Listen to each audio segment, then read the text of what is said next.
Arrête. Hey, je cherche un trader. Vous avez vu un trader?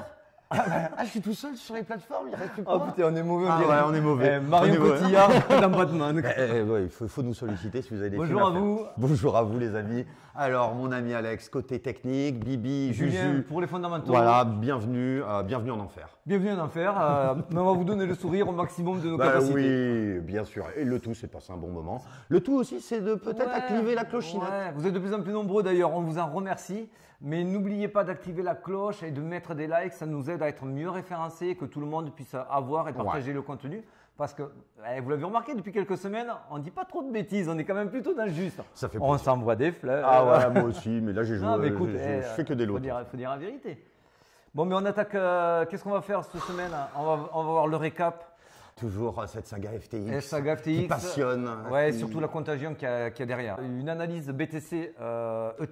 Qui va être très intéressante, super pour voir la intéressante. différence aussi Bitcoin face à l'Ether. Vous aurez un avis partagé, on ne sera pas forcément d'accord, mais grâce à ça, ça vous donnera des raisons, on l'espère en tout cas de mon point de vue, d'espérer.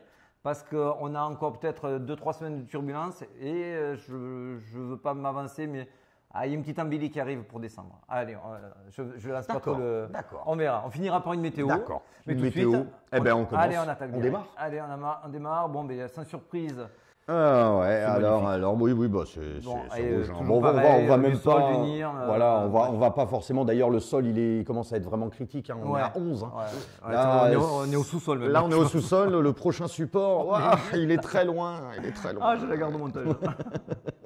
Non, on voulait surtout vous parler, là on va direct. Voilà, alors Grayscale avec leur ETF GBTC, qui est un ETF backé sur le Bitcoin. Bon.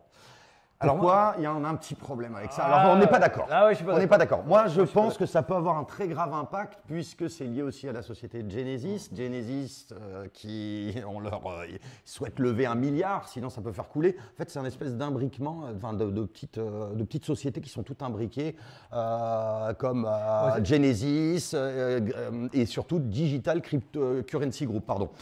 Et là, on vous sort plein de nouveaux. Nous, on ne les connaissait pas forcément. On les connaissait pas du tout. Hein. Mais la contagion fait qu'on est obligé de s'intéresser à ces gens-là qui sont quand même des acteurs majeurs dans le milieu, et notamment Grayscale avec ses 15 milliards d'actifs. 643 000 bitcoins sous gestion. Alors, par contre, on leur demande la preuve. Hein, parce qu'en fait, il y en a beaucoup qui disent on les a jamais vus, on a juste vu sur un Excel. Mais pour résumer, en fait, ils ont peur, les analystes, que Grayscale, parce qu'il a des filiales, pour résumer bêtement et de manière à ce que tout le monde puisse comprendre, Grayscale a des filiales, on a peur que certaines filiales deviennent insolvables à cause des répercussions de FTX, avec des fonds que FTX partageait avec eux. Du coup, on se dit, waouh, ce que détient Grayscale, à savoir, c'est 600, comme tu disais, 600 000 bitcoins, est-ce qu'ils vont les relâcher pour les remettre à la vente? Alors, c'est du GBTC, c'est pas tout à fait du bitcoin, mais bon, on va pas rentrer dans le détail. Bon, moi, là où je suis pas d'accord, c'est que c'est d'abord Grayscale, s'il veut renflouer une de ses filiales, il n'a pas besoin de vendre ses 600 000 bitcoins pour renflouer 1 milliard.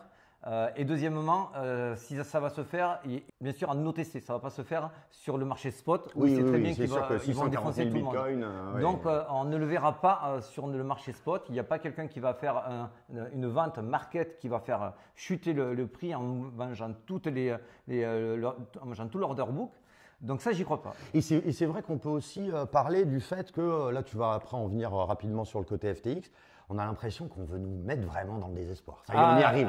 Le fameux désespoir. Parce que la capitalisation, on en a parlé la dernière fois. Mais moi, c'est ça qui me vénère. J'espère que c'est ça aussi que vous appréciez un petit peu chez nous. C'est qu'on est partagé. Mais aussi, alors moi, je ne suis pas un aveugle optimiste. Un permaboule. J'essaye d'être pragmatique. C'est-à-dire, si je peux faire de l'argent quand ça descend, je le fais. Si ça peut le faire en montant, je le fais. Pareil, mais je ne vais pas vous vendre de la peur. Et mon Julien non plus ne va pas vous vendre de la peur pour juste générer du clic en se disant « Ah, c'est la récession. Ah ». Alors là, on a vu CZ peut-être en prison, Binance risque à couler. Mais non, mais non. Oui, non. SBF est même pas en prison. Qu'est-ce que vous titrez là? Alors bien sûr, on est d'accord que par contre, tout est possible dans la crypto. Tout est possible. Mais par contre, il faut toujours mesurer un petit peu.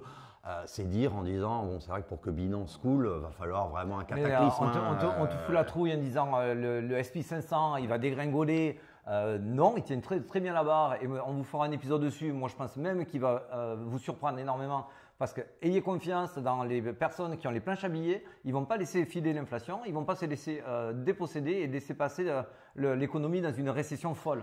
Moi, franchement, ça m'a réveillé cette nuit, c'est qu'il y a un wallet, on pense que c'est un hacker, même si on nous laisse croire que c'était la SEC des Bahamas qui régulait ce wallet-là. Ce wallet-là, maintenant un peu moins à l'heure où on vous parle, c'est lundi, il est quelle heure? 15h12. Ouais, voilà, et il lui reste 185 000 ETH dans son portefeuille, il en a déjà vendu 25 et 15, donc 40 000 ETH. Et ça, c'est le seul point qui me fait un petit peu peur et je vais vous le montrer dans l'analyse tout à l'heure. Donc là, on le voit. Que fait ce portefeuille? Ce portefeuille, ils ont hacké, soi-disant, les fonds par une backdoor sur les comptes de FTX. Donc on pense que c'est un inside, voire un insider job, quelqu'un qui travaillait dedans.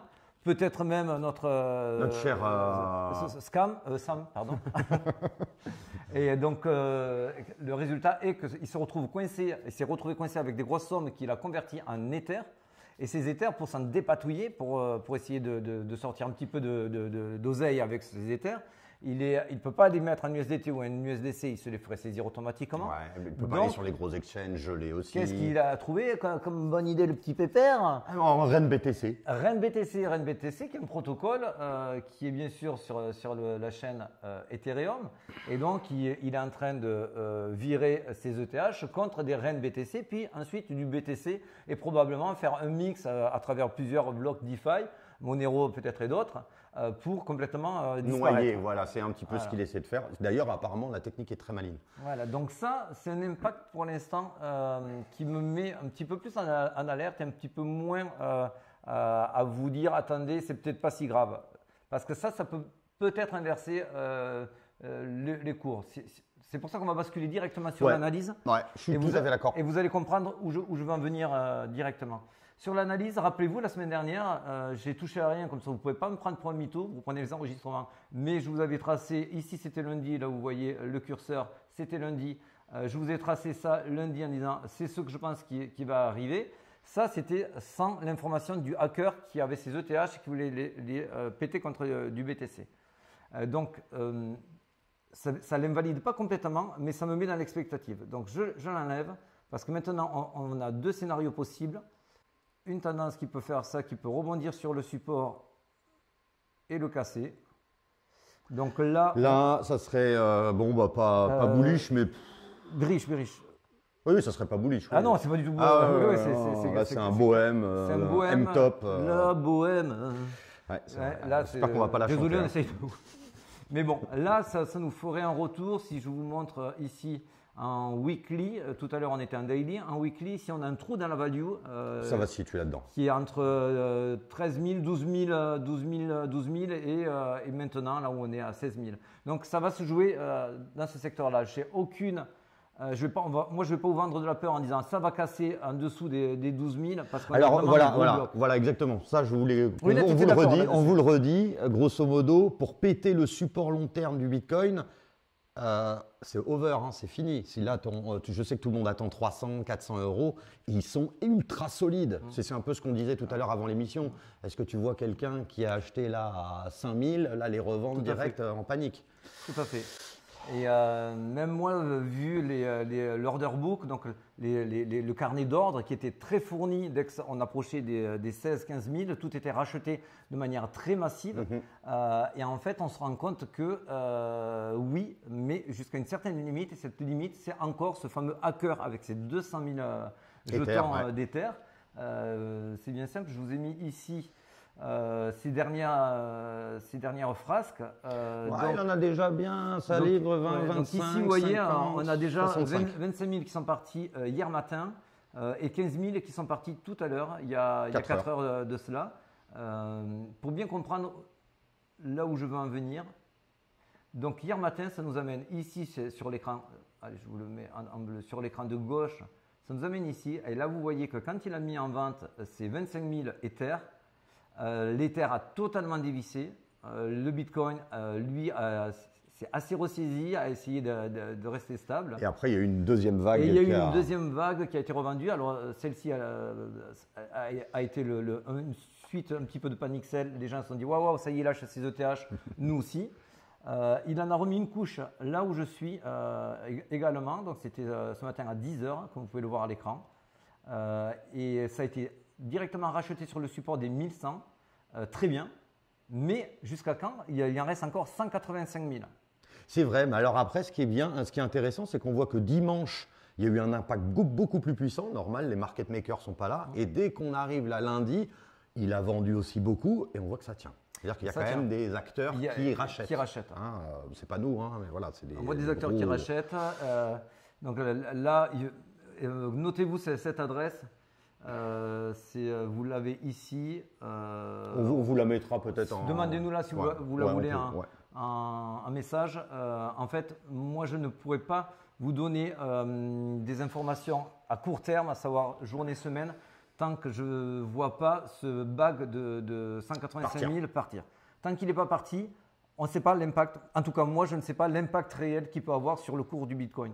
Parce qu'il faut savoir autre chose, c'est qu'en fait, je vais essayer d'être le plus clair possible. C'est que moi, j'ai revendu une partie de mes Ethers parce que moi-même, je n'arrive pas à mesurer réellement l'impact. Parce que quand il revend ses Ethers, on se dit waouh, ça va faire dumper le prix. Bien sûr, ça va faire dumper le prix à très court terme. Mais derrière, il est vend pour du REN BTC puis du BTC. Donc ça veut dire qu'il rachète derrière du BTC. Donc derrière, il fait chuter les cours en vendant ses ETH, mais il le fait remonter derrière en reprenant du BTC. Je n'ai pas encore assez de recul. Il me faudra, pour que je puisse faire une petite statistique un petit peu plus poussée, il me faudra 2 ou 3 essais de plus dessus.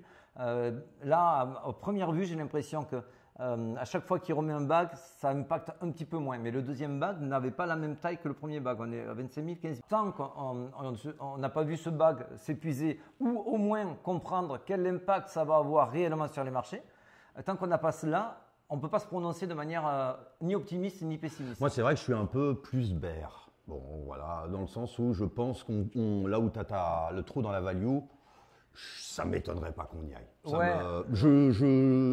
Voilà, ça ne m'étonnerait pas du tout. Voilà, ce fameux 14. On serait entre 14 et 13. Voilà, si on casse ce support, on peut y aller.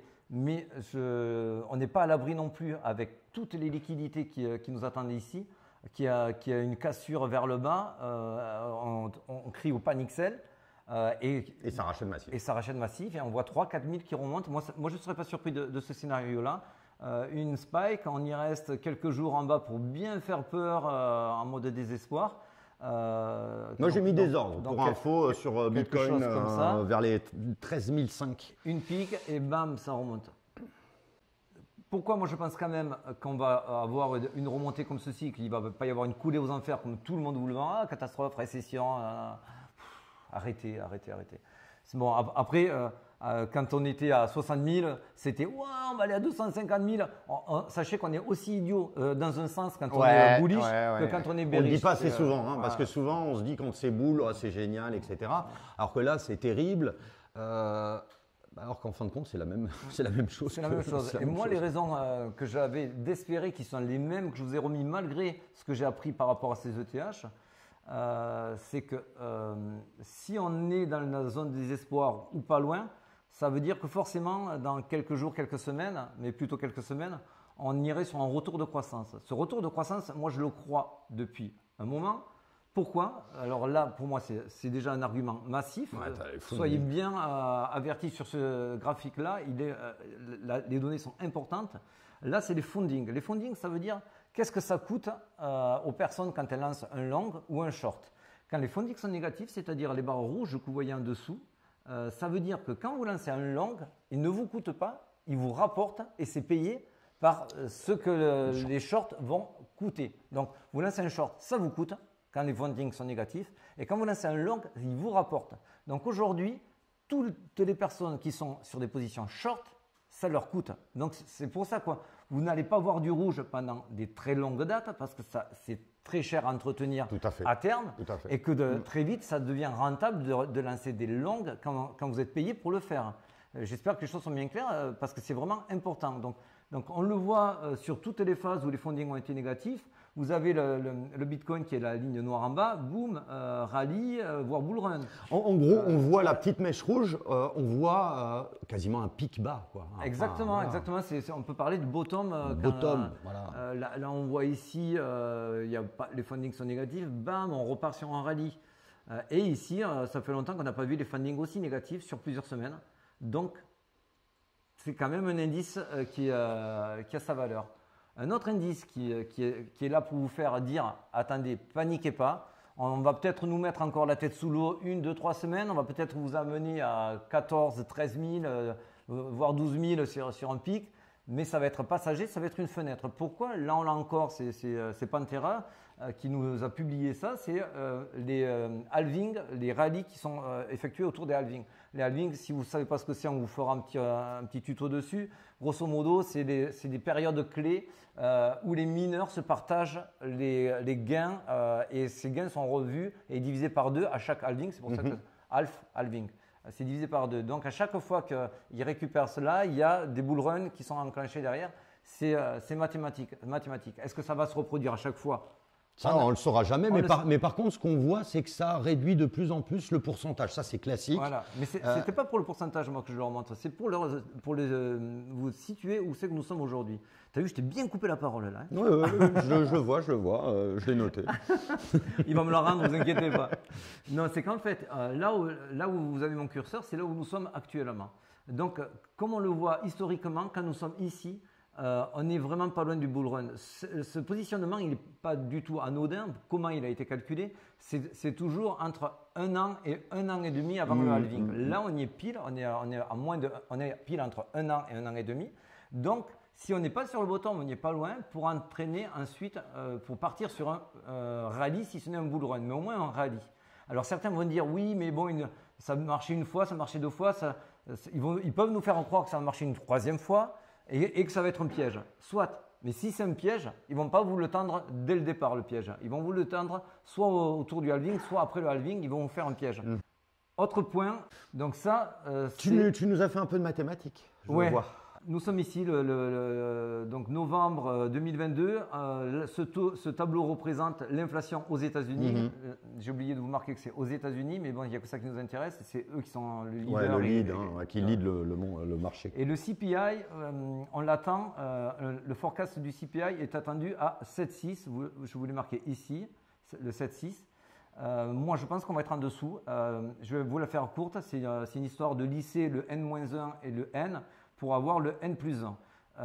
Aujourd'hui, les économistes s'accordent à dire que l'inflation commence à être à son pic et peut-être on est en décroissance. Ouais. Si c'est le cas, et en lissant et en faisant mon petit devoir de statisticien, on aurait un CPI qui serait entre 7,1 et 7,6, ce qui amènerait automatiquement du bullish sur les marchés. Ça, c'est le 13 décembre. Et ça pourrait être la rampe de lancement on est en période préélectorale aussi aux États-Unis. C'est des milieux qui sont très favorables pour les marchés économiques. Tout ça fait que… Et puis, il y a aussi, on en avait parlé, il y a aussi l'argent qui sort de la Fed. Normalement, bon, la Fed, elle garde tous les soirs un trésor de banque énorme. Et là, on voit que ça commence à partir sur le marché. Ce qui est une news plutôt bonne pour, on va dire, la finance en général. Ce n'est pas que le Bitcoin, mais c'est en général les indices, etc. Donc, tout n'est pas noir. Tout n'est pas noir. On se devait de vous le dire parce qu'on aurait pu faire des titres pour attirer du clic. C'est la récession. On aurait pu vous faire même… allez, après-demain, il a 5 000 $. Ouais, c'est ça aussi. Où le Bitcoin ne s'en relèvera pas. Oui, ça peut tomber, on vous le redit, entre 13 et 14 000 pour les raisons qu'on a évoquées au préalable. Mais non, tout n'est pas si noir et heureusement, parce que sinon, ça voudrait dire qu'il n'y aurait pas un grand avenir dans la crypto. Ah mais moi, ça, je suis tout à fait d'accord et même je rajouterais que le fait d'avoir justement des news très mauvaises, je ne sais pas si tu penses comme moi, je trouve qu'elles ont un peu moins d'impact. Oui, bien sûr. Je suis désolé, on est toujours à 16. On n'est pas à 11. 16 000, ça fait un moment qu'on y est. Ouais, ça fait un moment et on dit, ah ouais, il a carotté les 200 000 Ethers, mais il y a Grayscale qui va couler. Comme Julien, comme moi, quand on ouvre notre téléphone, on voit que c'est l'horreur, ça va couler, machin. Bon, nous, ça nous fait un peu rire. Enfin, pas que ça fait rire, voilà, chacun a misé ce qu'il est capable de perdre. Mais c'est vrai que moi, je vois ça un petit peu là comme des bonnes opportunités. On est toujours la même chose, on redit la même chose. Cédez pas à la panique, vendez pas, craquez pas. On a fait quasiment le plus dur, c'est sûr, je vous le dis. C'est pas confortable. On aimerait, toi Julien, comme moi et comme vous, voir des immeubles verts là, machin, et notre portfolio qui est en folie. Mais justement, ça se construit maintenant. Entre autres, pas dire, voilà, ça va permettre justement on se souviendra de ces périodes-là quand on fera des bougies vertes. Donc météo maussade, comme là vous ne le voyez pas dehors, mais c'est la même météo. Chez nous aussi il pleut. De toute façon j'ai l'impression qu'on va peut-être se faire… maintenant on va regarder le temps, parce qu'à chaque fois que le temps est maussade, il est mauvais sur les cryptos. Exactement. C'est pas mal. Hein. Donc voilà, ne désespérez pas, gardez votre cash, faites un petit peu de DCA si vous le sentez. En ce moment, ne privilégiez pas les petits coins. On vous a donné une super pépite qui est DYDX, qui est vraiment cool. On vous le met en lien en dessous, regardez-le. Mais commencez à investir sur DYDX une fois qu'on vous aura dit qu'est-ce qui se passe avec ce fameux wallet de cash. Voilà. Si vous amène sur le support en dessous ou pas. Et une fois qu'on sera vraiment rassuré ou pas sur cette histoire-là, on pourra vous dire oui, DYDX, allez-y, c'est une belle pépite. Mais jusque-là, restez couverts, je pense. Et surtout, peut-être aussi le petit dernier mot de la fin, de se dire, voilà, il y a des moments difficiles, etc. Pour les plus stressés d'entre vous, on sort, on fait autre chose, etc. On laisse passer un petit peu l'orage. Faites pas de bêtises, parce que c'est généralement dans ces moments qu'on fait des bêtises. Donc voilà, là c'est, prenez un peu de temps. C'est ce qu'on va faire, nous. Ouais, on va faire un petit jeu. Qu'est-ce qu'on fait? Allez, ciao. Allez. J'ai toujours une petite blague à te raconter. C'est vrai encore? Mais oui. Alors, tu sais, c'est Grayscale qui tombe dans un pot de confiture. Ah, tu l'as pas vu? Tu la connais pas, ah oui, c'était une confiture de noisettes. Oui, il tombe sur